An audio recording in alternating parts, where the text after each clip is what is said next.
figure this is a chance. Oh, seasoning so vibrant, like the tropical breeze. Whoa, for the finest flavors, it's a culinary tease. Oh, still with the sunshine in every single bite. Caribbean kitchen food, more flavors are just right. With every pinch and sprinkle, a journey will begin to the islands of delight. Oh, oh, oh, oh, oh. All right. Peace, family. Welcome to Zion Lexx TV. We definitely got a banger tonight. I got a brother with me that I've been trying to get on for a minute in terms of doing this podcast and doing this interview. I got the honor of introducing tonight my brother, King Issa. Salute to you, bro. How you doing? Big bro, how you doing, man? I'm doing great, man. I'm doing great. How it is out there in the ATL right now? Man, it's good. It's nice. The weather's warming up. I don't know if we can say the same about up there where you at. Oh, yeah. You know what's funny about that? We had great weather a week ago. We shot up to the 60s, but right now we back into that 30s and almost 20s. Man, that's terrible. So it's supposed to be Miami calling me. Exactly. It's supposed to be 75 degrees next week here. Oh, yeah. Oh, wow. I might have to make an early visit. Yeah, you got to make a visit out here. We could do it in person. You know, I would have loved to do that. You know what I'm saying? Whenever you make it out. That's a fact, man. That's a fact. I'll be in New York. I'm always there. Next time I'm there, I'm gonna actually hit you. I should have hit you up when I was there. I just was there in November, and then before that, I was there in August. Yeah, I'll be in New York, man. So when I'm there, I'm gonna definitely. That's what's up, man. I definitely look forward to that. So I want to take this from the top and talk about your origins for a moment. You've been in the industry for a while. A lot of people are aware of you. There might still be some people who are not aware of you. Before we get into your updated projects, I want to talk about what many people may not know, which is your origins. What made you first want to jump into the hip hop industry and become an artist/rapper? So when I was younger, around 8 or 9 years old, I started to rap. My mother's husband, who's my dad, he's from the Bronx, New York, and he was like a battle type rapper. You know what I'm saying? He came up and he was rapping and doing his thing, and then he moved to New York. He met my mother when I was about 4 or 5 years old. He met my mother, and him being from the Bronx, New York, you know, kind of having that lyrical rap style. You know what I'm saying? He brought that with him, and how can I say this? He really just kind of gave up on himself rapping, and he put a lot into me rapping. Okay. If I could say. And he taught me how to rap when I was like 8 or 9 years old. So when he taught me how to rap, I started to do it and I started to love it, and I had like a natural skill, and I developed a skill for it. I would say I had a natural gift for it, but I developed the skill because over years of continuing to write, and I developed a natural love for it, and so that's how I got into it. On top of that, my father, my biological father, who's from Jamaica, of course, from Kingston, being from Kingston, my biological father being from Kingston, of course, that's a musical background. You know what I'm saying? I remember him teaching me my first rap, which was a Rakim joint, which was I dig into my pocket, I come up with lint, I dig again, still, remember that right? So he taught me that joint, and it was like my grandfather, I got to add him in as well. He was a musician. He still is a musician, played the piano, he sang, he was on tour with a bunch of big artists back in the day. And so coming up in a household, my grandfather had a studio in the basement. He would sit me on top of his speaker, and you know, I just came up like in a studio kind of environment. I went to this African school in Washington, D.C. called Ujima Shule. Okay. I don't know if maybe some of the listeners might be familiar with Baba Zulu. It was a Pan-African school that I went to, and I was raised in that school, and it was like the only school in the middle of Washington, D.C. that you had to, before you even came inside the school, first of all, you had to wear a dashiki. Women had to put on their lapas. And Baba Zulu was in the movement. I mean, he was locked up over 85 times. You can look up Baba Zulu right now on Google and show you. He ran with Joe Louis and a bunch of other revolutionaries in that time. He opened up a private school, and it's the school that my mother and her sisters went to, and also they put me into the school. I learned how to play the drums in that school. I used to be a part of the, playing the drums. So all of that being said is like what kind of got me involved musically with rap music. And I continued to rap. I had some success in my early years, going into, I would say, like maybe around 10 or 11 years old. I had entered this contest, which was a Hawaiian punch contest, and Bow Wow and his father was involved, and it was like thousands of kids around the world who had submitted a freestyle about Hawaiian punch. I ended up winning this contest, and I won $10,000, and then they flew me out. At the time, the Steve Harvey show was popping. They flew me out to LA, which was, I want to say, my first time in LA. Yeah. And when I went out there, I met Bow Wow. And the video is actually, I'm working on a documentary. The video is going to be included in that. But it's also on YouTube. When I met him, he was like, man, you need to move out to Atlanta. If you move out to Atlanta, you know what I'm saying? This was going to happen, and you're going to get popping, and, I'm going to see about you when you come out there. Of course, I never really talked to him after that, but it was cool. Of course. It inspired me and motivated my mother to move to Atlanta. So when my mother picked up, and she was like, we moving to the A. And for other reasons other than music, but music was one of the main reasons. Atlanta was starting to get hot. It was one of the places, of course, that was like, the face of music. And so when we moved out there, I started to perform all over the city. I ended up getting my first, to fast forward a little bit, I ended up getting my first record deal with Jive Records through a production label that picked me up named Crown World Entertainment. The production label, shout out to Cersei. As soon as I signed to this production label, not even 6 months later, I was like 15 years old. Not even 6 months later, I ended up signing to Jive Records with Wayne Williams, which is the same person that signed R. Kelly, Charlie Wilson, and a number of other Will Smith, and a number of other people that was with Jive Records. So that happened, right? Jive Records. I'm just trying to kind of fast forward to speed up to where we are now. So I'm 16 at the time. I'm in the label at Jive Records. They signed me. It's exciting. It's like, it's amazing. Life is, I can't believe it. You know what I'm saying? Everybody around me is excited. I mean, you couldn't have told me that I wasn't about to blow up and go through the roof. You know what I'm saying? I was in the studio with Swiss Beats at the time. I mean, the budget was wide open. They were doing this and doing that. And then all of a sudden, Jive Records had, anybody in the industry can tell you this. It was like Jive Records had some type of a change where that it changed from Jive Records to RCA Records. So Jive Records is now RCA Records. When that change happened, I had just not even been on the label for a year. When that change happened, I literally got caught up in the mix of that. So you got to think, I was 16 at the time. The label changes. This means the presidents, the A&Rs, everybody who was involved in me coming in the label, literally all the heads had switched. So now I'm looking at all the new people in the building, and everybody's coming in the building, and of course the artist is still there, but it's different relationships, it's different dealings, and so it wasn't the same. So basically what they told me, I never forget it. I was in this office, and this European white man, he was the new president.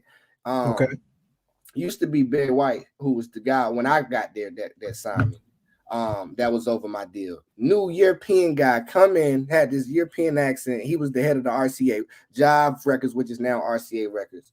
He came in, he looked at me, and he said, man, I remember like yesterday, he was like, I just can't get it because you look like you're supposed to be basically a sex symbol. You're supposed to be selling R&B type of music. You need to make more female-driven music. But when I hear your music, it's too lyrical. It's too much. It's too rap. You know what I'm saying? It's too much of that. So they kind of wanted me to switch the style up and go in a different direction. And the music that I was presenting, remember I told you what I came from. You see what I'm saying? I came from lyrical rap. I came from paying attention to the content of what I'm writing. You see what I'm saying? I came from paying attention to making sure that I'm putting messages inside my music, making sure that I'm doing it in a way that would be pleasing to the people who taught me how to do this. You see what I'm saying? So I didn't come in trying to be like no type of they wanted to kind of sell me in a different way, I should say. So anyway, that went left. The label and me being signed to the label actually went left. I was able to actually get out the deal, man, which was a blessing because I was under 18. I'm not sure if this stipulation still exists in contracts, but at that time, which was, I mean, early 2000s, because I'm 29 now. At that time, if you were younger than 18, then you would have, basically, you can get out of any contract. You could basically get out of any contract. So I was able to get out of it scot-free without having to pay the label back. And so, you know, I continued to move forward. I took the independent journey. I continued to put out music. And I forgot to add this part. In the middle of all of that happening, my now wife, which is pregnant with I might be putting too much information out there, 5th child, she was at the time pregnant with my daughter, and we were in high school. So that was another big thing that was happening at the time. That was just a lot of commotion happening and mixing up at that moment. That was causing me to go in some different places in my mind consciously. It was causing me to have to grow up fast. It was causing me to make some tough decisions. And us being 16 years old at the time, and we were pregnant with my daughter, we were in juniors in high school. We decided to go ahead and move forward and have the child. And she's now 12 now. My daughter, my oldest child, is now 12. That was another thing that was happening. So when my daughter was born, like I said, it caused me to grow up fast, and it kind of just, I went through an awakening at around the age of 18. So that probably, if people was like outside looking in and seeing me from then and growing up into who I am now, people can probably see the journey and can kind of see like the changes that happened over time. You got to think, if I'm 18 years old, I'm waking up, I'm learning new things about life. I'm learning about God. I'm learning about the Most High. I'm learning about myself. I'm learning about who I want to be and how I want to represent myself out here in the music world.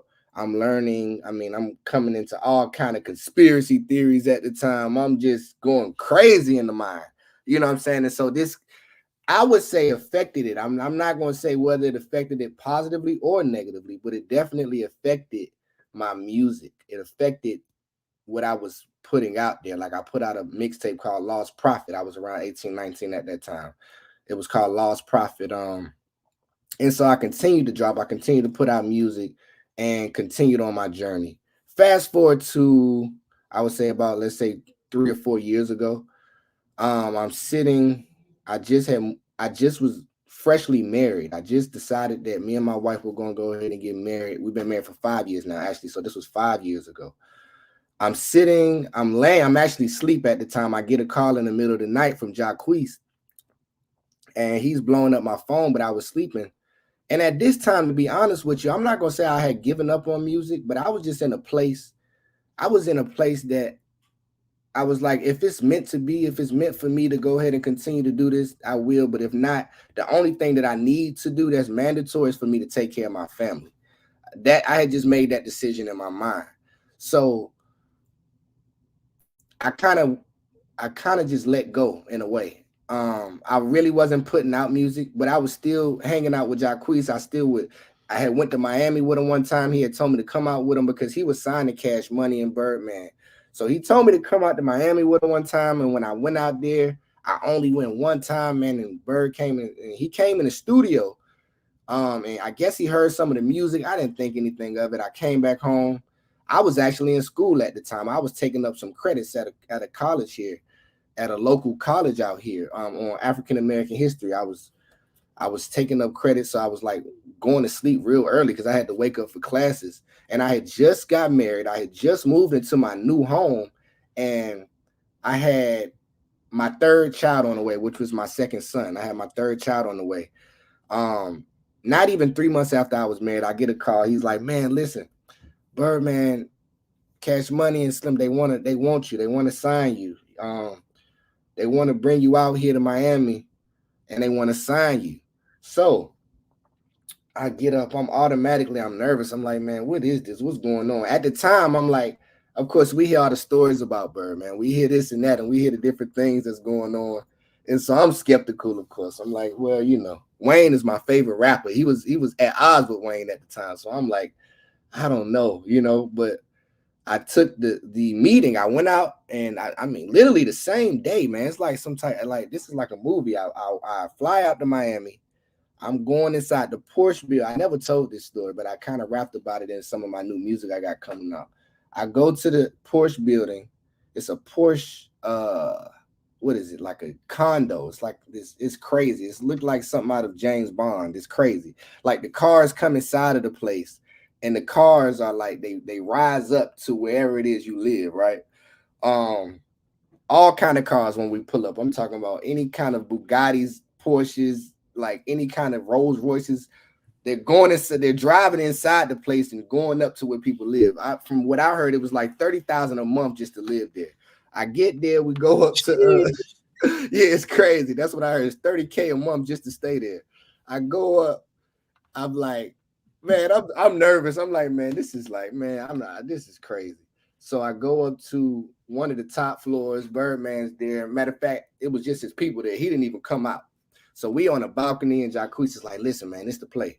We're going to do it like this, and we're going to get the bag, and this how much he going to give us, and this how we going to do it.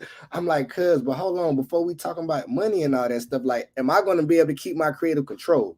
I'm asking these type of questions. I'm like, am I going to be able to put out music when I want? Am I going to have to change this and that? He like, cuz, look at me. I've been able to do this, and I haven't had to change anything, which is true. One thing about Cash Money and Birdman, that you can say what you want, but they have always allowed their artists to keep creative control. If you look at their track, that's a fact.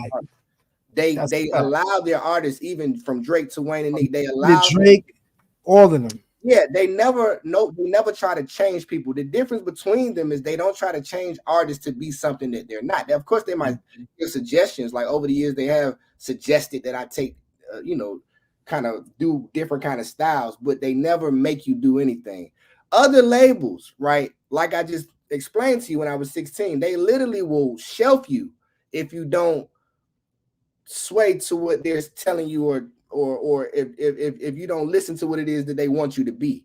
That's the difference. Birdman, when he seen me, he didn't sign me based off of any numbers. It wasn't because I had a hot record out. It wasn't because I had a lot of numbers on YouTube. It wasn't because he even knew me from my past. It literally was any of that. He just was like, man, he just seen it. He felt like I was a star, and boom. So that happened. And so this is just to be clear, this is after Job. This was 5 years ago now.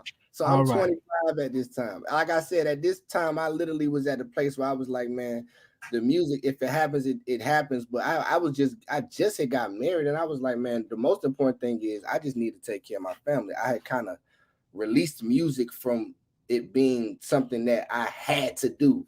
I kind of released it from myself, and it came right back like that. And so, long story short, hold that thought for a moment.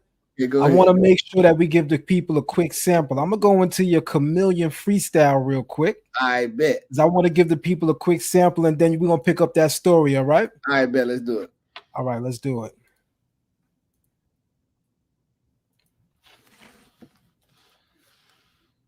I'm liable to be the biggest star ever. I'm already far better, put all bets up. A real Don poker face, I'm a calm fella. Hopping out the Rolls Royce, get the umbrella. I'm about peace, but my niggas there pull up on you. Dark clouds there make it rain bullets on you. I don't want to beat you, I'd rather join you. When it's pilot season, I'm in California. I don't horseplay, nigga, I California. Put a snake in the engine, make it rattle on you. I'm out the ordinary metaphors, allegories. Kill the noise, I'm a body all categories. And I do it for my dogs like that, a boy. Check the stats, check the data, boy. I master flows, I'm so masterful. Somebody cracked the door, I think I cracked the code. I know I done wrong, so I never cast a stone. You never know the sinners that God embracing. I built it like a mason, but I ain't hiding Nathan. Ain't got no secrets, I'm an open book conversation. Presidential watch, call it Ronald Reagan. Acting like you really got it, fake it till you make it.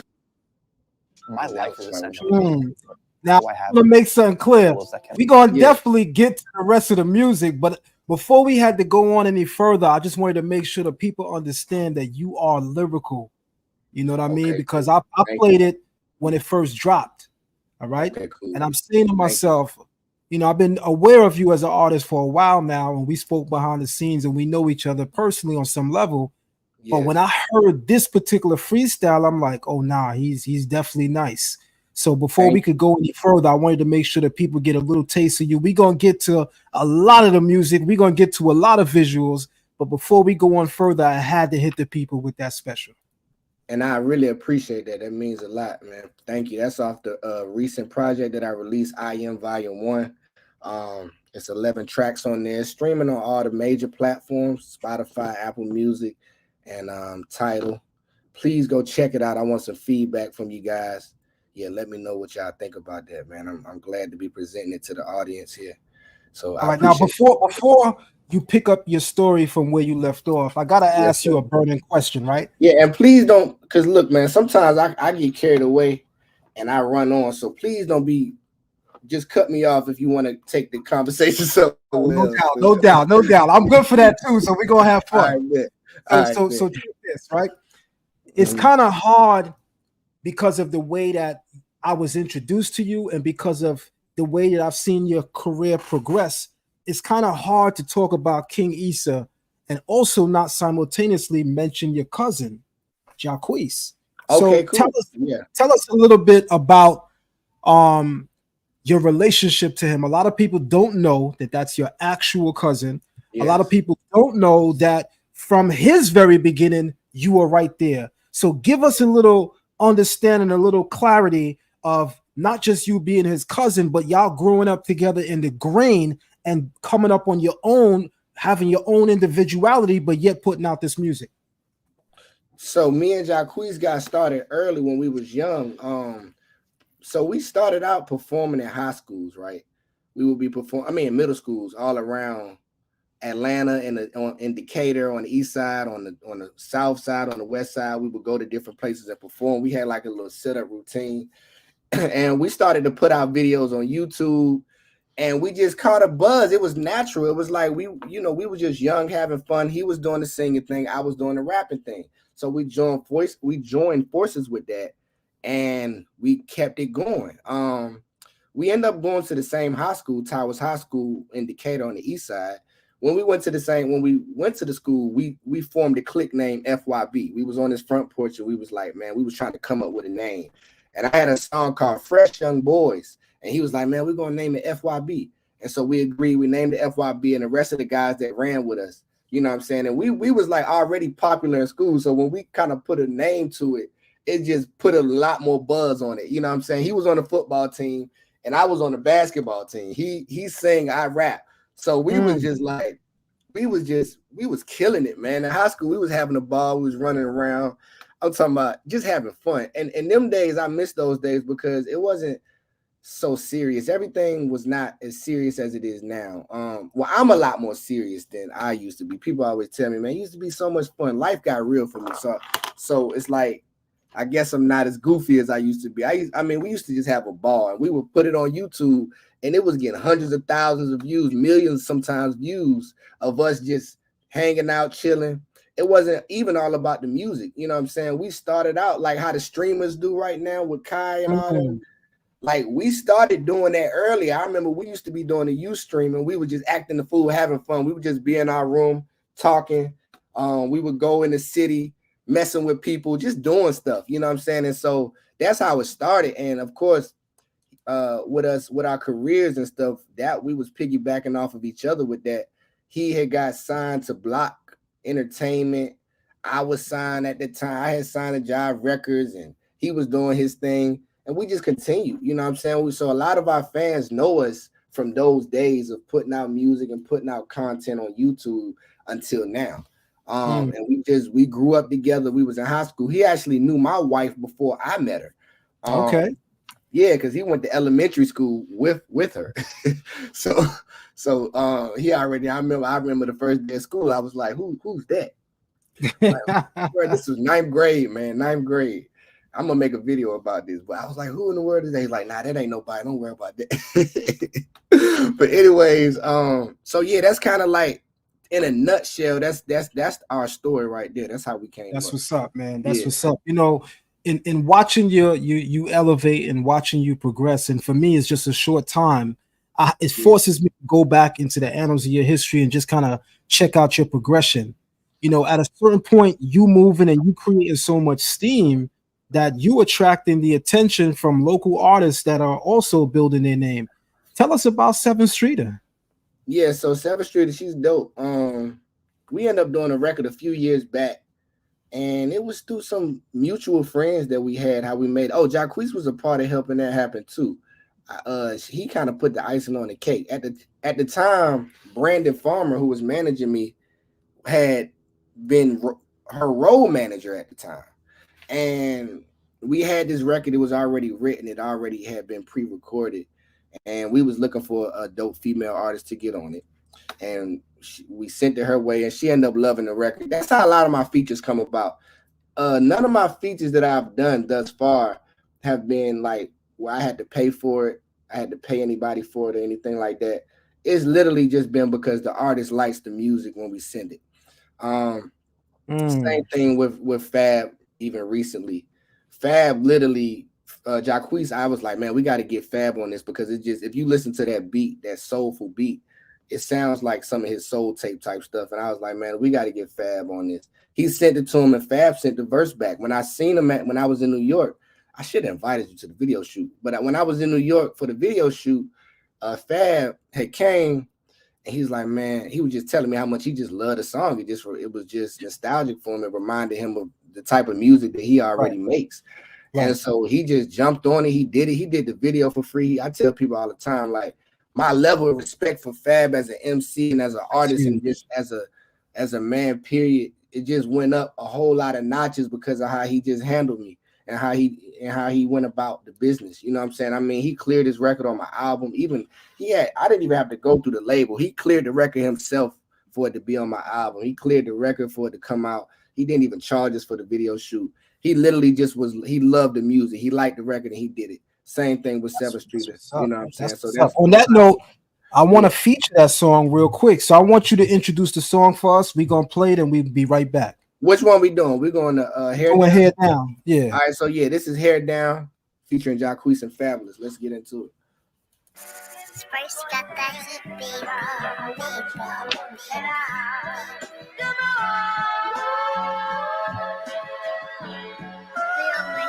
Yeah, I know you've been feeling lost, girl, now you found. I know you've been feeling off, get your own now. I know you've been through hell, this here's holy ground. I'ma take you up, let your head down. Let your head down, let your head down, let your head down, oh, let your hair down. Headed to the moon, honey, you know you my fetish. Headed to the top, promise that you won't get it. Let your head down, let your head down, let your head down, let your head down. Just one time, just vibe out with me, you know. I'll show you another side of the world. Enjoy each other's company. You do for me, I do for you. We casa, you know, shit like that. Just listen up. Said, I could just be your outlet, you feeling off balance. Shopping all at the outlets, that's your best talent. Spending up all my money, yet I let you have it. Long as I see you smile, just wanna hear you laughing. We're swerving through the traffic, I put you in that new thing just to up your status. She got the finest fabrics, aesthetically pleasing. I set you up nice, your depression is leaving. It's effortless, easy. Breakfast in bed, sex with some. I mess up your head now, let your head down. Just sit back and get some rest, I handle the rest. Tryna be all in your business, let me invest. I know you've been feeling lost, girl, now you found. I know you've been feeling off, get your own now. I know you've been through hell, this here's holy ground. I'ma take you up, let your head down, let your head down, let your head down, let your head down, gonna let your hair down. Headed to the moon, honey, you know you my fetish. Headed to the top, promise that you won't get it. Let your head down, Yeah. let your head down, Yeah. let your head down, Nice little vibe. head down. Hey, Queez, they love it over here on the upside. They let their hair down over here. Look, you can let your hair down cause you over here now. When you on the upside, turn what you hear down. I know it's a lot of talk in the air now. Do you want the rumors or some diamonds in your ears now? Hey, I like it when you bite your lip and give me stare down. Pin your hair up and tell me let the chair down. Tried to hold it in, but it's out here now. It's where everybody knows your name like cheers now. New Mercedes, that's my baby, she park over here now. I don't say I drop the top, I say I let the hair down. You my Rapunzel, came from them jungles. I just wanna see you coming through, swinging them bundles, baby. I know you've been feeling lost, girl, now you found. I know you've been feeling off, put your own down. I know you've been through hell, this here's holy ground. I'ma take you up, let your head down, let your head down, let your head down, let your head down, gonna let your head down.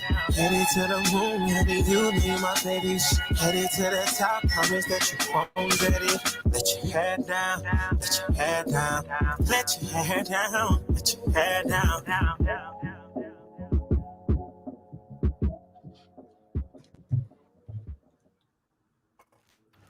The record is definitely a banger, fam. Definitely a banger. Hey, Shout out to Thank you. you. Salute to Fab. Like you said, a lot of people don't give that kind of love. As you know, an artist will do a record with you today, charge you about a little bit over 100,000, 200,000. Absolutely. Then it's another money to pull up to the video set and do That's a video whole shoot. nother band. It's a whole nother band. You know what I mean? So tell me what that moment feels like when you reach out to those type of artists and you get that type of love. That moment, I was just thinking about it yesterday. I was like, man, that moment. It's like sometimes in life you get moments that is like, man, why did that feel so? It's kind of like you just wish you could like stay on that kind of high forever. You know what I'm saying? It's like that moment, even at the video shoot, it was just the vibration was so high. And everything just came together so naturally. And it was just organic, man. It felt great. I really can't even describe the feeling, but it felt great. It felt great. It felt real good. I'm more than anything, I'm just thankful for that opportunity. You know what I'm saying? That was great. Of course, man. I mean, you've been all over the country. You just came back from tour. I believe one of the locations that I know for a fact I saw y'all hit was London. What is it like taking this music, not just domestically throughout the United States? What's it like touring overseas? So that was dope. I've only been overseas one time when I was younger. And Fab and Jacquees had a show out there. And so I took the opportunity because we kind of pause for a moment. I see playing the video, got a bunch of people ran up in here real quick. We got some more viewers. All right, keep it moving, keep it going. That's dope. Yeah. So when me and Fab, Fab and Jacquees had a show out there in London, I took the opportunity. I was like, man, we just dropped the record. Let me go out here and catch this moment since it just happened so naturally. They around the time that I dropped the record, they ended up having a show together out there in London. So I was like, man, this is the perfect opportunity for me to get out there and perform with both of them. I was able to pull it off, man. I got out there, and I mean, the feeling was blissful. It was great. Me and Fab came out on Jacquees set. We performed Hair Down. I got some of that footage on my Instagram, and it was dope. It was great. You know what I'm saying? Been out there, and it makes me just want to, you know, when I came home, I was inspired because I had went to a club out there and I was listening to the music that they are playing out there in those clubs. And like, it just lets you know the world is so much bigger than just the States here. You know what I'm saying? A lot of times as artists, we get caught up into trying to please or satisfy the audience here because of what we see on our timelines every day, what we hear when we go outside here. But when you go outside the country and you see the music that they're playing, you know what I'm saying, is really, I mean, it's Afrobeat, it's more cultural music. It's not just like trap. Like trap is like here, you know what I'm saying? Of course, it spreads out, and this is where everything originated here in the States or in New York. But when you go out to these different places just kind of opened your mind up as an artist, and I came back inspired, just ready to take over the world. You know what I'm saying? That's what's up, man. Yeah. That's what's up. What do you think for you is the record that really began to put you on the map? And what album do you think, apart from the album we're about to speak on, is your best album so far? What record will put me on the map? It's a few of them, man. I couldn't say. I think I'm still trying to figure out, like, even with this music that I'm putting out now, it's like these days you gotta like let the fans pick it. Back in the day when I first came into the industry, the label would pick the record, and they would take it to radio, and then they would blow it up on radio. You know, that was how you did it. Nowadays, it's like you put it out there, you have to test it, you let the fans hear, you let people hear it, the consumers hear it, and let them pick the record. Or you let them pick the moment, you know what I'm saying, that matters. And so I never really know. All I know is like I'm going to put the music out. I'm going to put my best foot forward. And then we'll see where this takes us, you know. As far as my best project, a lot of people come up to me. I couldn't tell you. If you ask me my best project, it's like I love so much of it. Actually, when we get off the line, I want you to kind of dig in my catalog. I'm going to send you like two of my best projects so you can kind of go through it. Here Comes the Light, I would say. Personally, if it was a personal thing, Here Comes the Light. But when I'm out and about and in the streets, people come up to me and they like this mixtape that I put out some years back called This Summer. And people come up to me all the time like, man, that This Summer mixtape was my jam. And they just start singing the records off of it. And people really connected with that mixtape. It's called This Summer. I put that out like about 7 years ago. And that I think got the most attention out of all of the projects that I put out. Was this mixtape I put out called This Summer. Shout out to Good Life. I was the production label that I was working with at that time. But for a personal favorite, it's this album I put out last year or in 2022 called Here Comes the Light. That's what's up, man. You know, when I think of being in the studio, because you know I've worked with Maybach Music Group. Yes. I've worked with a lot of reggae artists over the years, but you know I've had my stay. I was a road manager for MTV, Dialogue of Making the Band. You know, I know Uncle Murder. You know, I used to be in the Hit Factory, so you know I've been in the scenes and been around a lot of people, and I come to appreciate the studio. For a real artist, most real artists, being in that moment, being in the studio is a different vibe. What helps you to get into that? I don't want to say that rhythm as much as I want to say that high in thought. What about it of being in the studio takes you there to where you just jump in and do what it do? I mean, people ask me this, and for a lot of rappers, I've been in a lot of studio sessions with a lot of rappers, and the environment in the studio for most artists is like you gotta have the drink, you gotta have the girls, you gotta have a bunch of people in there. You know what I'm saying, hyping you up. That's for most rappers. For me personally, I don't need anything, man. I like to honestly be in there by myself. And I like to be just me, maybe the producer and the engineer. And it's nothing really that I need or that causes me or that I need to like take me to that level. Honestly, when I hear the beat, thoughts and just rhythms and melodies and lyrics just start to come to my mind immediately. I guess it's because I started out so young at 8-9 years old doing it. It's like that was a time before anybody before girls, before drinking alcohol, before all that. You see what I'm saying? Like before any of that. So it's like my mind just automatically is trained to go. It's like trained to go. So as soon as I hear a beat, as soon as I connect with a beat, automatically I just jump in the booth. It's like nothing that I really need. It's nothing. I can work in the studio with a lot of people around. I'm not shy at all. If it was 20 people in the studio, I go and I'll perform the same way. But if it was my preference, I like to be in there by myself. I don't really like to be in there with anybody. I like to just be by myself. Yeah. That's what's up, man. I'm gonna go into this record real quick. Okay. The record is entitled Straight Up. Okay, it's Issa featuring Sevyn Streeter. I want everybody to really get a taste of, you know, your versatility, and I think you really showed your versatility on this record. I'm sure there's many more, but for me, I've seen a lot of versatility. So here we go. Let's do it. Thank you.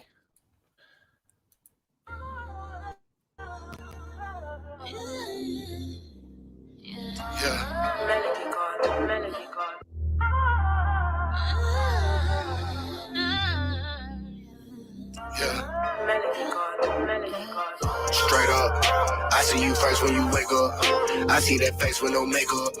I might just buy you a Jacquees. Straight up. Just might put you on the list. Fuck what they want us to be. Just ain't your body on me. Straight up. Don't let nobody between us. It ain't no album we team up. Yeah. Put a little ice on your fingers. Put out your wrist like a fiend. No matter how I be seeming, I thought we had an agreement. You know these bitches be scheming. Just be secure with your position. Before you feel like you wasn't living, I give your life some more meaning. I take you shopping at Neiman. I know that money can't buy love. If you ain't with me, goodbye love. No strings attached when you first started. Now you got a nigga tied up. See all that bitch and I be tied up. I wake up till you think I love you. I can't make my mind up. Straight up. I see you first when you wake up. I see that face with no makeup. I might just buy you a Jacquees. Straight up. Straight up, just might put you on the list. Fuck what they want us to be. Just ain't your body on me. Straight up. Wake up to the girl of my dreams. Life brings out the finer things. Girl, don't worry about the minor things. I'ma handle that, that's by any means. Take the good with the bad, that's the yin and yang. Give me lemons, I make lemonade. Give me that ass, I'ma feel it, babe. Fill your head up like an empty tank. All of the gas and let's get away. You know I'm taking out any day. Every day, it's a holiday. A tradition, do it our way. They want what we got, and that's jealousy. I got you singing my melody. Beat this whole heart, got a felony. Came out, you made me a better me. Yeah. Straight up.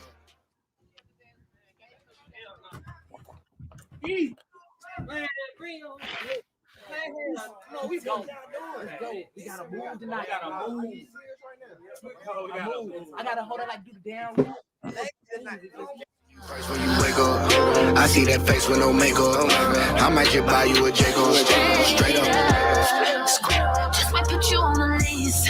Fuck what they want us to be. Just ain't your body on me. Straight up. We ain't perfect, but it's still what we want. I guess it's just the type of shit we be on. I finally realized that we belong together no matter all the times I said goodbye to you. Came right back to you, cause we made the type of love that'll fucking drive you crazy. And usually keep this to myself, but baby, I can't help it. I'm just being straight up. I see you first when you wake up. I see that face with no makeup. I might just buy you a Jacquees. Straight up. Just might put you on the list. Fuck what they want us to be. Just ain't your body on me. Straight up.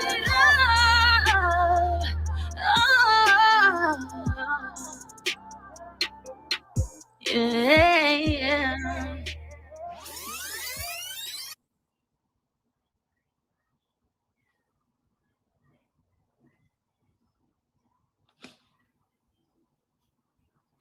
I can't hear you. Yeah, my bad. Okay, I said another banger once again, another banger. you, What a lot of people don't realize is that apart from the hard work, the blood, the sweat, and the tears that it takes to go in the studio, make the song, reach out to the artist, get them to do the song.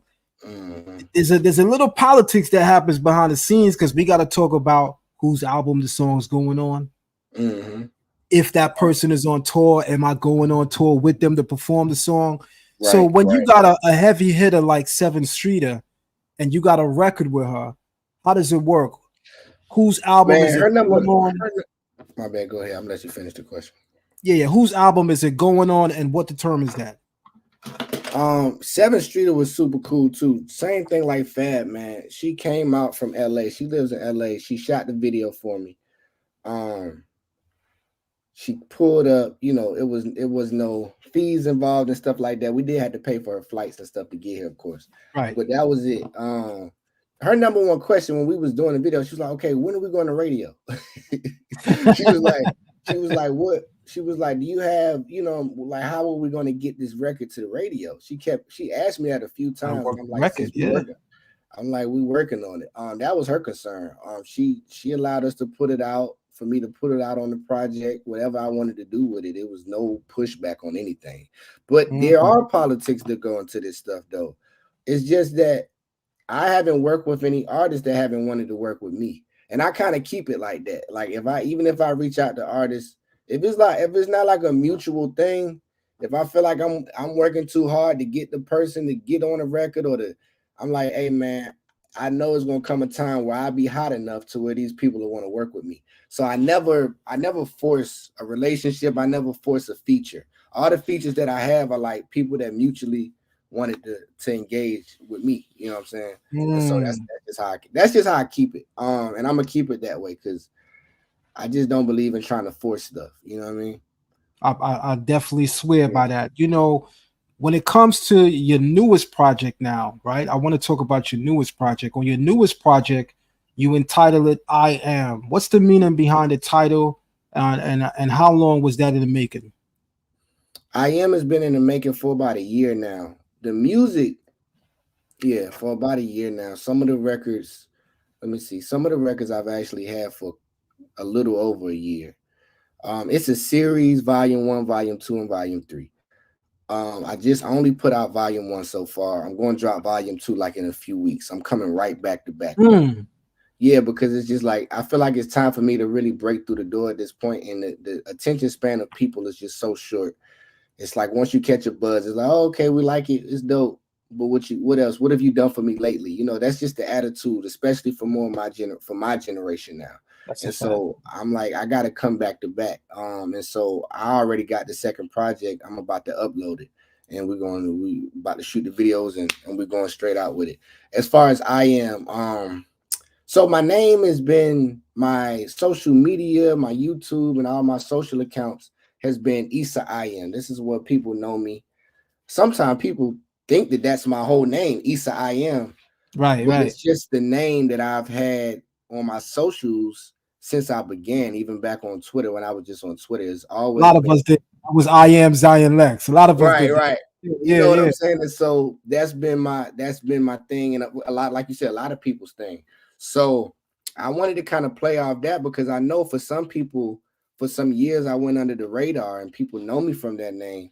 And so for the people that have not seen any of my music lately, I kind of wanted to put that out there to give a familiar name to put along with my face, right? So that's like on a physical level, but on a deeper level, I am, of course. I mean, I don't know if you want to go there, but we know I am. We know what that is. We know, of course. You know what I'm saying? And so I'm real careful about how I speak on it because when you go into that conversation, everybody won't even be able to kind of even follow. They won't even be able to follow. Trust me. And so I like how you geniusly interwove that into the title because it's really for the people that know. Because if you know, you know. That's what it's just it's for those who have the ears to hear. You know what I'm saying? So that's that. Now, on another level, as far as the cover artwork, right? When you see me sitting down and I'm painting a picture of myself, right?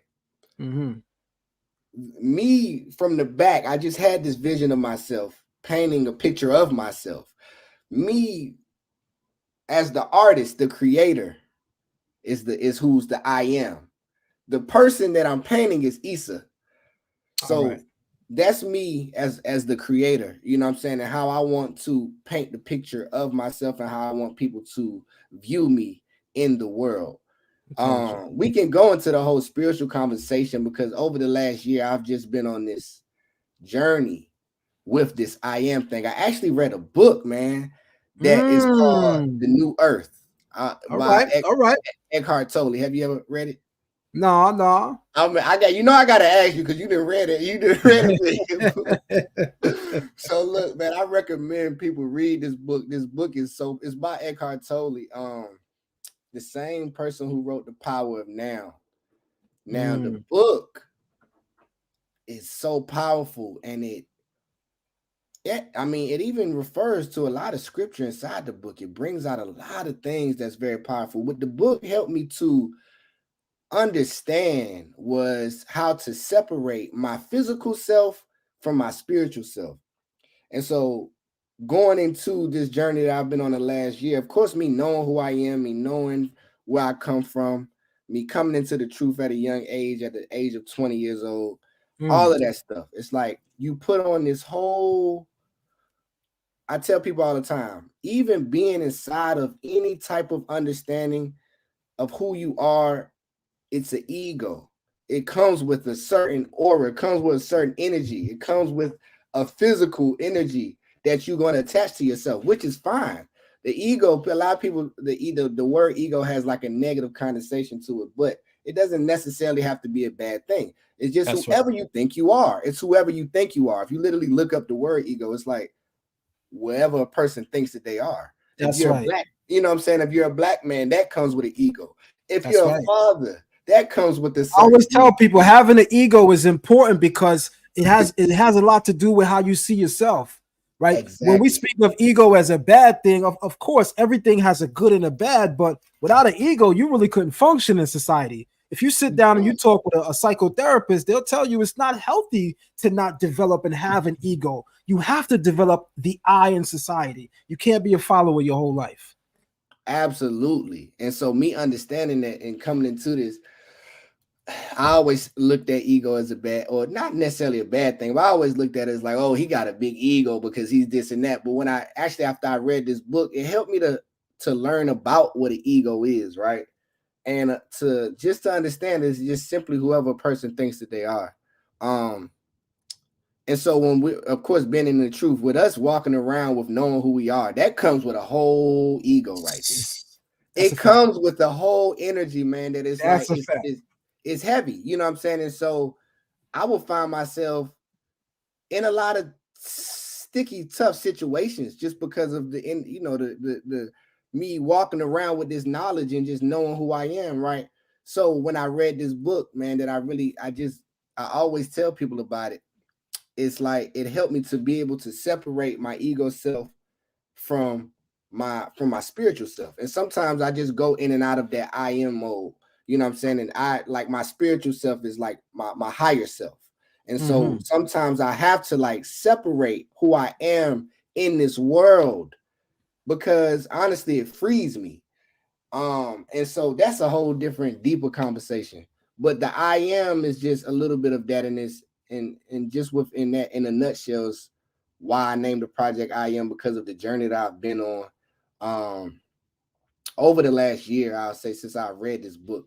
And it's kind of just helped me to continue to grow spiritually, I would say.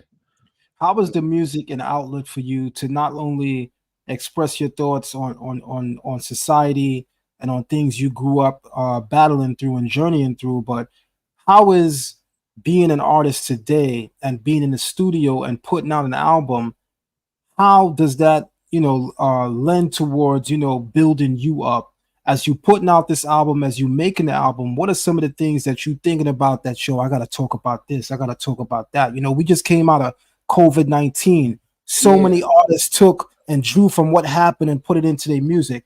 Coming into this studio album, I Am, what inspired you the most that translated on record? So to be honest with you, even as I listened back to the album the other day, and when you upload music, right, they ask you what genre you want to put it on. What genre you want to put it in. They also ask you what the feeling is of your music. They give you like a list of different feelings in your music. The two feelings that I picked was motivation and inspiration, self-motivation and inspiration. I'm not sure if you listen to the album, but the whole album, and that's another thing that touches on the I Am. The whole album is dealing with the self and building up myself from my lower self to my higher self. And anybody who's listening to it, I want them to be able to build themselves. This is like a self-talk album. So to be honest with you, I'm not really touching on that. I do have music that I touch on events that's happening in society, where I touch on conscious things that are going on in the world with our community, where I'm speaking on the culture and stuff like that. This particular album is about oneself. I'm speaking on just the journey of going from whoever it is that you might think you are now to who it is that you want to be. And it can be different for anybody. It can be different for the listener, whoever's the listener. But I want my goal for this project is to build somebody up. It's to build a listener up to be the better version of themselves. So this is the music that I want you to listen to when you're going to work out. You know what I'm saying? I got songs on there like the first, and it was so perfect because when I put the music out, the first video that I got back was a guy working out to one of the records, and I was like, that's exactly like the goal for this music, you know what I'm saying, to build the self up. So to be honest with you, if you listen to the album, I'm not really speaking on worldly things. I'm not speaking on a lot of worldly things. I'm speaking on like things that have to do with yourself and building yourself up, and the different motions that you might go through, the different motions that a person might go through in life to getting to their higher self. And so how does being a father and a husband translate with music? I could imagine that, and I know that there's artists that's still out there acting crazy, but I could imagine that once one becomes a father and once you become a husband, the music got to change, right? Because the music is always about your life and what you're going through. So what do you think is the difference now that you're a father and the difference now that you're married in terms of making music, right? What message are you, and this is where I really want to land, what messages are you making sure that you put out, knowing that, yo, my children gonna be listening to this one day? That's the whole point. It's like, and that's one of the battles that I have, especially in this industry, is like, you know, people want you to do a certain thing, but I had to grow up so fast. If you pay attention to kind of like when Kanye recently went through this transition where he said recently, like, man, I can't make this type of music because I'm a husband now. I'm a father. I don't know if you remember when he put this statement out where he was like, when you're a husband and when you're a father, it kind of boxes you in. You can't make. I remember. So when he said that, I related to him. I'm like, man, it's funny that he's saying that, but I'm going through that now at 28 years old. He's already 40-something years old, and he's been long through his career, and he's just now getting to that point. Just now getting to that point. I'm literally there. I've been there for the last 6 to 7 years where I've had to consciously think about everything that I say. Even my curse words, right? Because it's like, I don't curse much, but in my music, I only curse when it's necessary, when there's no other word to replace the emotion, right? There you go. I always tell people certain things got to be spoken a certain way. Trust me when I tell you nothing else that can replace to get my point across that emotion. But I'm still even conscious when I do curse. But my children love my music. As soon as we get in the truck, Dad, play the I Am. They want to hear it from the top to the bottom, you know. And so it's like, I would catch myself in some of my older music cringing a little bit when something would come on that didn't represent me well as a father or as a husband. So everything that I do and say, it's like it has to be a message to my children. It has to be a message to who I stand for, who I am, what I represent, what kind of voice that I feel like I want to put out to the culture. Everything. I mean, and if you listen to the album, I really want you to, dig through it a little bit. You can kind of hear that. I'm dropping jewels, I'm dropping gems on every single track. You know what I'm saying? And so that's very important. It's very important to me, for me to just not be rapping just to rap or just rapping just to get famous. I asked myself some years ago, what is it that you do it for? Are you doing it because you want to be rich, because you want to be famous? And I literally had to write it out. I wrote it out to myself. What my purpose was. And I know people always say, you're chasing a dream. And I decided some years ago that I didn't want to chase a dream anymore. I just wanted to walk in my purpose. You know what I'm saying? I just wanted to walk in it. I knew the guy had given me a gift. He'd given me a way with words, and I want to use it as a voice for this generation. You know what I'm saying? I want to use it to spread the truth. I want to use it to be a leader and to be an example for my generation, for the people that's in my age group. And it's going to be people, of course, in different age groups and in different brackets that are going to listen to me. But specifically, I want to definitely be the voice for this next generation. I want to lead people to God. I want to lead people to the Most High. I want to lead people to find themselves. And so that's what I do it for. I got a comment yesterday on my Instagram, and I chose not to delete it. It was actually a negative comment, but I just chose not to delete it because I felt that I'm just in a different place, like I said, and sometimes I have to just remove my ego. And this was one of those times where I had to separate the I am from the Issa, right? The comment said, I'll read it to you, hold on.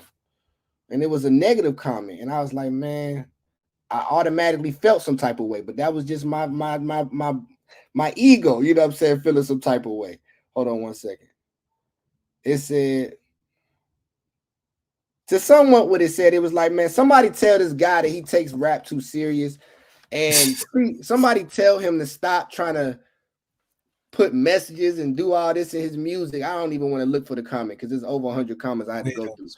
And they was like, somebody tell him to stop because we don't care about that. Like, we just want to have fun. We don't care about you trying to rap so good. You still trying to rap, like, you know, you trying to be lyrically conscious. We don't care about that. You know, and I responded to him and I said, thank you, brother. I appreciate that. I appreciate that.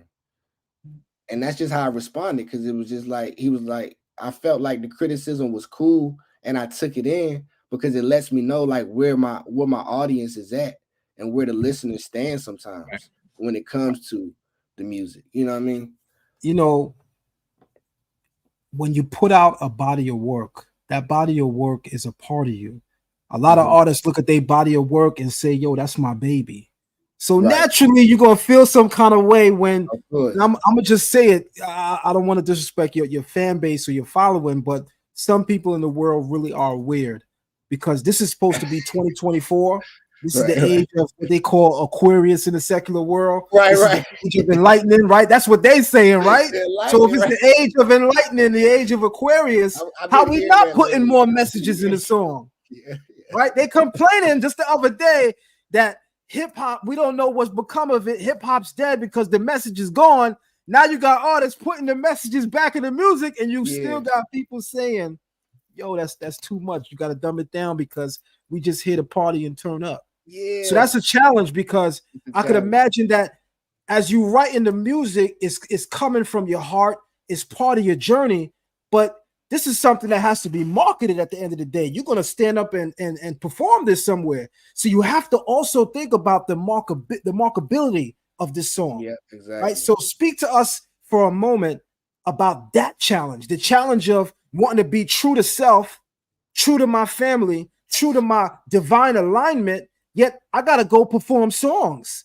And the people want to hear a certain type of song. What is that challenge like? It's literally the challenge, and right now we're in the middle of it right now for me as an artist, because I'm on this run. I just dropped it, the project 2.5, almost 3 weeks ago now. It just came out. I'm putting out content, I'm putting out videos. I'm seeing the feedback that I'm getting from it. It's been great feedback. I'm talking back to my team on behind the scenes, and I'm talking back to my manager, my business manager and stuff, and here they are telling me, yeah, man, it's good. You know what I'm saying? We're doing good. I just think we need to come with a club banger. We need to, you know what I'm saying? Because that's what's going to catch the viral moment. That's what's going to get you buzzing even more. And I'm just like, I have to battle with that. You know what I'm saying? Because it's like, okay, well, how do I do that in a way that still fits me and fits my character? That's right. And to where I never step out of my character. But I mean, it literally is a challenge. And this year I decided that I was up for the challenge. It's a challenge that I've faced for a few years now. I've wavered with my faith, though. Zion, I'm gonna be honest with you, big brother. I've wavered like over the years, man, with my faith when it comes to music, because of me being in the truth and stuff like that, me knowing who I am, me being a father, me wanting to make sure that I lead my family a certain way, and putting out music. I'm also signed to Cash Money, which is a label that is like, I mean, you know the artists that come, you know the kind of music that comes from this label. That's right. That's right. And having to kind of live up to that, I've wavered with my faith, man, over the years. And it's been tough. It's been tough because it's like, here I am trying to stay true to myself and making sure that I'm staying within my character, but also trying to please a crowd or to connect with a certain audience. And I think that it's taken me a little bit longer because of that, because I have never, since the beginning, even when I was younger, before I was even super conscious, I was never willing to sell out or to be anything other than who I am. And that's been a big challenge for me. And I just decided this year that I was like, I'm up for the challenge and I'm not going to back down from it. And whatever comes with it, I'm just going to keep going.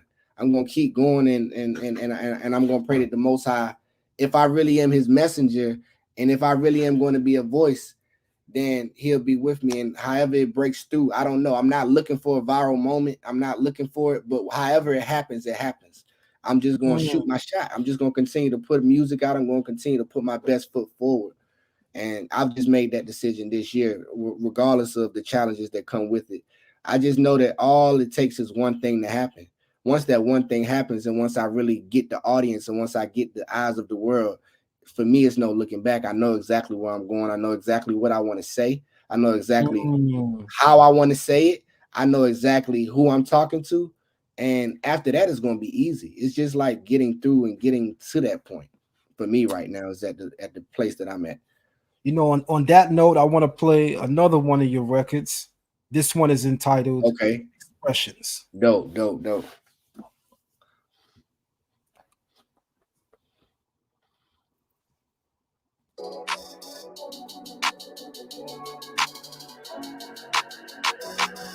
I need my own palace, 5-course meals on gold platters, a white butler just for the irony, to iron my clothes and open my doors, more humble than most, but don't play with my niggas, they toe taggers. It's easy to me, it really ain't no challenge, weighing good and evil on my Libra scale, but really ain't no balance, no weapon form should ever prosper, watch for imposters, cops and robbers, we was lit since jits and toddlers, $1 million dinner meetings, they want a piece of the cobbler. I handle the business, then I fly out on charter. Before I do anything, I'm thanking the Father.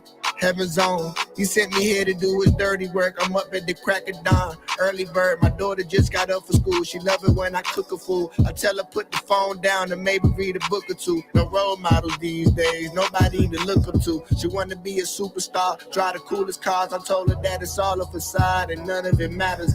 Just use your gift for God's work, no wasting your talent. I'm trying to please the world, cause they never be satisfied, baby girl. They never be satisfied, baby girl. Yeah. First they love you, then they hate you, then you know the rest. Sick and tired of being hypnotized with all the tricks and lies. I don't want to watch the news, it got us victimized. Pick a side, when time runs out, time waits on no man. Father time, he gon' whip your ass to your old man. If you don't get with the program, don't let the dough jam. Haven't had the back door, I sneak the bros in, let some hoes in, they grabbing at my coattail, my game tight, but I'm no player, I got my folks here, Ahmad call him King Tut, gonna make sure the coast clear, Wally that's Muhammad, call him the Rock, we on the block like what's the science, read, holy my garments, pay attention to the details, but ain't watching the comments, you're witnessing the finest, the stars in alignment, I can see the future Nostradamus, the clock is turning, the sky is falling, meanwhile niggas still ballin', Grand rise, darling. I wake you up with that good sex. My name you calling. They told me stop wildin' a while ago. Came out the rabbit hole. Life is serious, trying to be happy though. Been rapping so long, I'm trying to find inspiration in different places. I gotta work on myself. I did some inner maintenance, the entertainment. You can't contain it. It blows up in your face, and the picture you painted is in the gallery. Might just get a Grammy or Academy. What's in the war when my own family be mad at me? Cause I ain't meet their every need. Always trying to people please. My daddy told me that's a weak disease. At war with myself, I'm trying to keep the peace. Trying to reach my goals, come with highs and lows. I see my peers shoot to the top as I watch them go. Wait my turn. Still ain't stopping, no. Never had to close mine, so ain't no way I'ma fold. I get discouraged sometimes, but that's just how it goes. I feel the spirit inside, it keep on killing my pride. I get the... Dope concept, dope video. You know, I wanted to ask you, by the way, beautiful family, man. Thank you, brother. I appreciate that. What went into the title of the song, Expressions?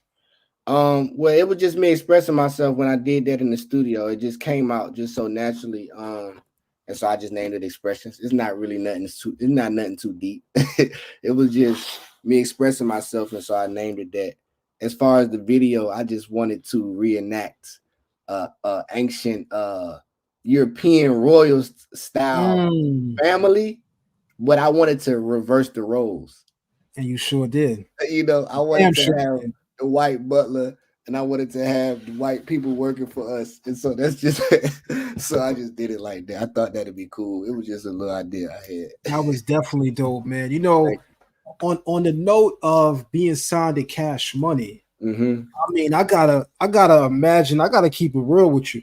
Yeah, it's a heavy burden to walk with, and I'm sure you feel the weight of that because your label mates have put out some serious records. Your label mates have gone. I believe Drake went diamond, right? Yeah, man. I know for a fact they don't. The most successful rapper, right. So, talk to us for a moment about what it's like. Number one, to be signed to Cash Money Records, right? Bring us back to that moment where you having the conversation with Baby. And I mean, I know you touched on it briefly, but I want you to really take us there. Take us to that conversation. What's going through your mind? You thinking about all of the implications of being signed to this label. Here we are in 2024. What do you want to do from this point forward? But at least still take us to that moment of being signed to them. So it was surreal for me. I was growing up, my favorite rapper was Lil Wayne. And well, before then it was DMX, and then Wayne. When I was like 9 or 10 years old, I got my aunt gave me some Lil Wayne CDs, and ever since then I was addicted to Wayne, man, growing up. And so for me to be in there with Birdman, I was so nervous. I didn't really speak much. I let him do all the talking. I let him and Jacquees do all the talking when we was in that room. So speaking on what you said about the weight, right? And I don't want to come off as arrogant when I say this, but to be honest, I feel like I have what it takes to live up to that. I feel that I've been bred in this when it comes to making music. I just think that once I get whatever that first look is to the world, when I really take it up through the door, the rest is history. Let's go.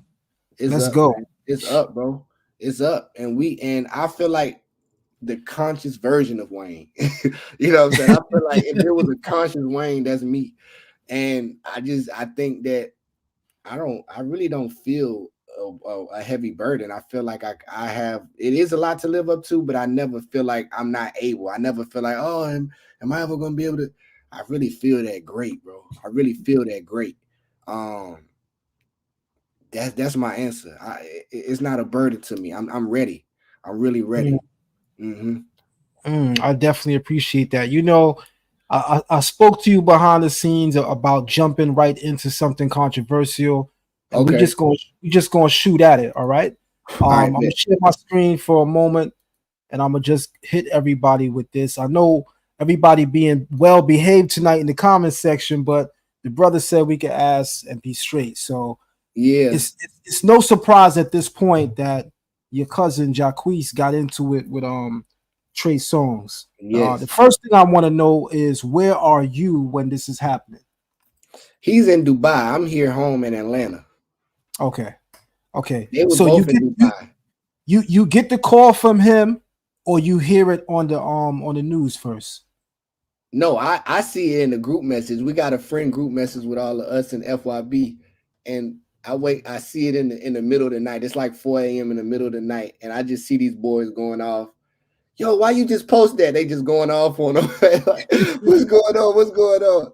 So I let it die, man. I went to sleep for the rest of that night. I woke up the next day and I seen what he posted, and he was going off on the Trey Songz thing. Of course, immediately I called him and I shot him a text.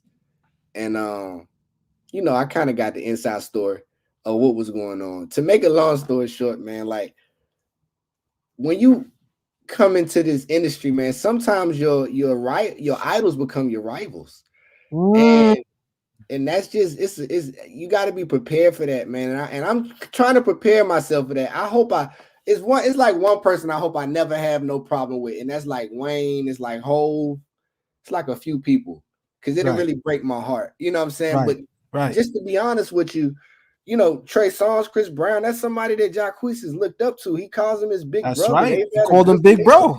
Yeah, he's like big brother. They've had a great relationship over the years. I mean, he's never spoke nothing but good words about these guys. He looks up to them. Now, Jacquees does have a lot of confidence, and he says things, and he puts himself out there, the king of R&B. Since he was a kid, he's been like that. People don't know he's always had a big ego. You know what I'm saying? He's always and mind you, I just gotta say it. You're supposed to feel that way. Let's just keep it real. You're supposed to feel that way. You're supposed to feel that way. Yeah, he's always been like this. So, and it's never been no offense to anybody. It's never been no offense to Chris Brown or any of the GOATs who you want to Usher, R. Kelly, any of it. It's just he said for his generation, he feels great. So since he said that, you know, he still continued to have good relationships with Trey. You know what I'm saying? I've been around Trey in the studio. I've been in the studio with Trey. He knows who I am. He even knew some of our old video YouTube content from back in the day. He was like making jokes about some of the stuff we was putting out back then. Trey was cool, man.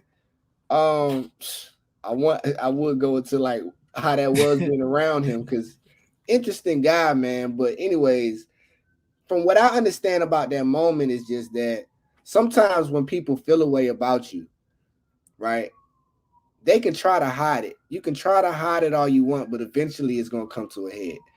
When that liquor gets in your system and when you get to going, the truth comes out about how you feel about a person. That truth serum, boy.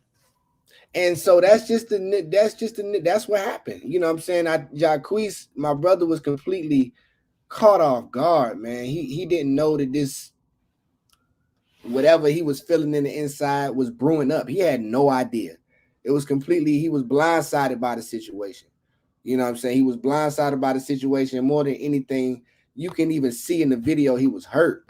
That's right. He was hurt. You talking about, it's like your big brother swing on you. You know what I'm saying? Like, what you do about that? That's kind of messed up. Right. And it was because of nothing. And from what I understand, and this is probably more information than he has put out, but Trey has apologized to him behind the scenes because he knows he knows he was wrong. Thanks for clearing that part up. Yeah, he knows he was wrong. Appreciate that. Yeah, definitely appreciate that. You know, when you write about idols becoming rivals, and you also write about, you know, what happens when the big homie, somebody you respect, do something that's a violation. Right. It's that's not an easy thing to just move on. You know, you got to be confused in that moment because you're not seeing that person as foe. You're not seeing that person as the enemy. You're not seeing this person as the ops. Exactly. Right. So I gotta definitely say that my heart resonated with Jacquees in that moment, because while I haven't been in that exact situation, I know what it's like because I've been around a lot of situations, if you understand what I'm saying. Yeah. And I definitely feel him, you know, needing to clear it up immediately. And I gotta keep it real. A lot of people would have waited for a while. He immediately let it be known. Some people said, oh, you know, he was clout chasing, and that's why, you know, he needed to tell a story. Nah, this needed to be clarified because it's in Dubai. Yeah, it was fresh. Yeah. We all know if you don't speak towards what's happening, then whatever narrative that's out there, that becomes the truth. Exactly. Right? A lie unchallenged becomes the truth. So you definitely got to speak your truth.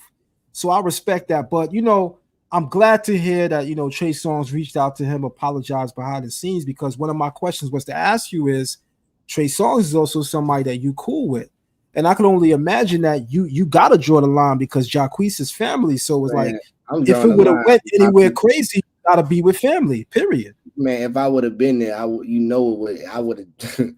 Like, that's just how I am. You know what I'm saying? That's how we were raised. Like, I know Trey Songz from the industry. Like, we didn't come up in a sandbox together, though. There you go. That's different. That's different. So it's cool, but I'm automatically drawing a line.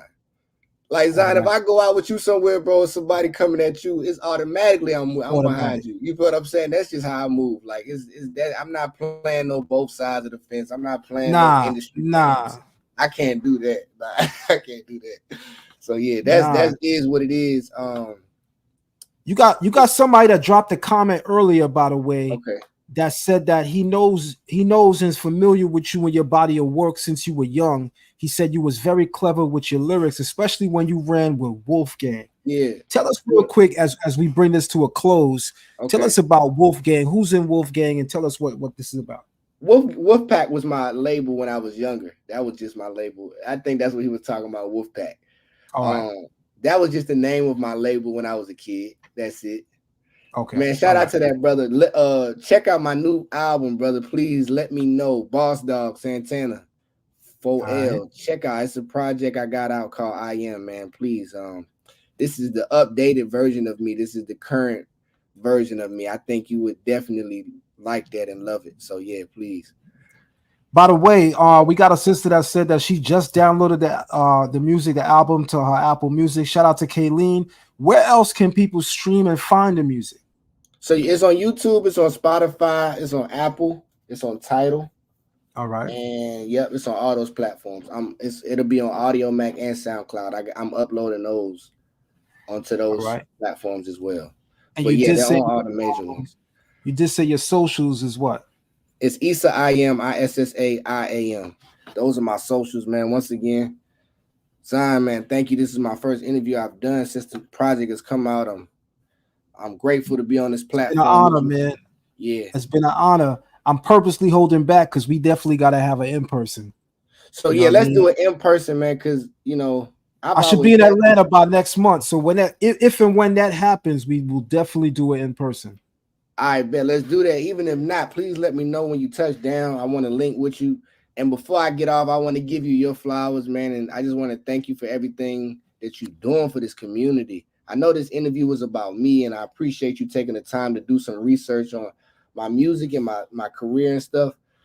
But man, when I tell you, brother, I appreciate what you're doing. The amount of work that you have to do, the amount of research, the amount of reading that you have to do to put forth the information and to put forth this knowledge to our people. People need to understand and respect that. And I can't wait to put you on however I can help on my platform. I can't wait. The bigger that I get for us to continue to grow together. You know what I'm saying? I always had this vision of that. And I know you're musically inclined as well. I got to see. I don't know if you kind of ready or wanting to dive back into that side of things, but we just got to. Well, I still write. I definitely haven't stopped writing, man. You know what I mean? I'm interested in definitely writing for some artists. At one point too, right? Yeah, I would never stop DJing. I've been doing that since I was young, but I've been, behind the scenes, I do write for various local artists. I'll throw you some stuff somewhere and see what you think about it. You know what I'm saying? Man, I would love to hear that, man. I appreciate you celebrating me. We are definitely here to celebrate and honor you. And do you have any dates for any shows that you might want to throw out real quick? I'm working on doing a show in March. I haven't put the date out or decided on it yet, but I'm going to do like a personal show here in Atlanta. All right. I will put it out and I'll let you know when I do that. But as of right now, I don't have a date. But I'm working on an intimate show that I'm going to do here when I drop volume 2 that I can share there and with like an intimate crowd of people. So moving forward, I'm looking to do a lot of bookings in the summertime. As of right now, I'm putting the music out and, I'm just continuing to put it out to the people. But when I do have that date locked in, I'm working on this docuseries. And so I'm going to have a date where I'm going to do a live performance outside. And so it's going to be like an unplugged type of thing. I'm going to do it with a live band. So when I do that, I definitely put it out there. That's what's up, man. On that note, I'm going to close with your song, GOAT. Okay, bet. I want to be able to give the people, a nice taste of that. I also want to say salute to you and all that you're doing. Definitely respect you, brother. From the time that we met, you've been 10 toes down, a brother that I respect, a brother that I value, and we definitely got to continue to link. As you said, we definitely going to link up in person and make sure that we make this thing happen. But as we exit, we're going to close with GOAT. Let's do it. Love, I appreciate that.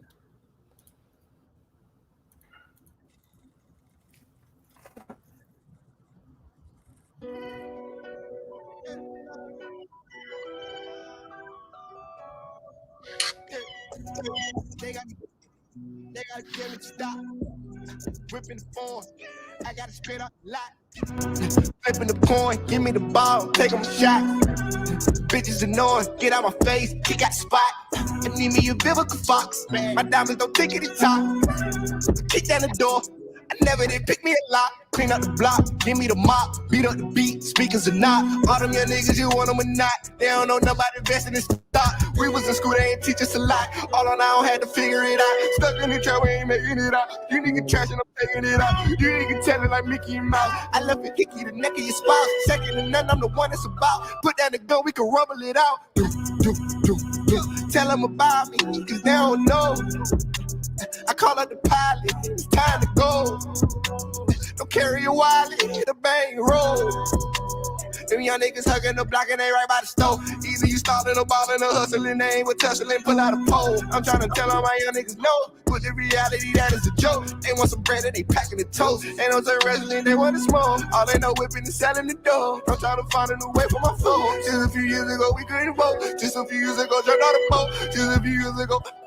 Just a few years ago, hang by the rope. Fast forward now, on my diamonds a choke. Jump in the room, me and money low. Greatest of all, time to go. Go. Tell them about me, cause they don't know. I call up the pilot, it's time to go. Don't carry your wallet, hit a bang roll. Them young niggas hugging the block and they right by the stove. Either you stalling or balling or hustling, they ain't with tussling, pull out a pole. I'm trying to tell all my young niggas no, but the reality that is a joke. They want some bread and they packing the toast. Ain't no turn wrestling, they want to smoke. All they know whipping and selling the dough. I'm trying to find a new way for my folks. I'm trying to find a new way for my folks. I'm trying to find a new way for my folks.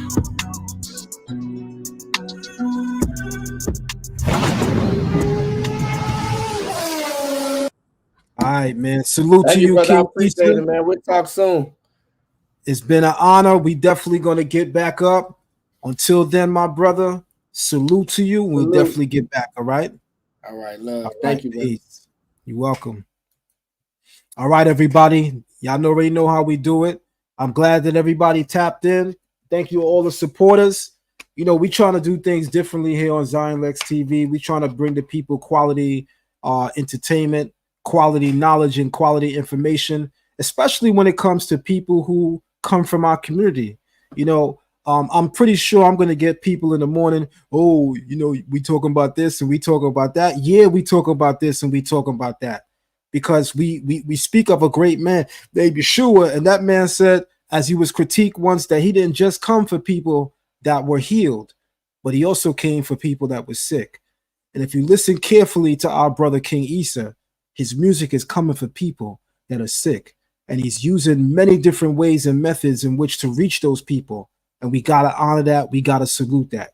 So on that note, everybody, salute to you all. Thank you all for showing out, tapping in, and popping out. On that note, we are out.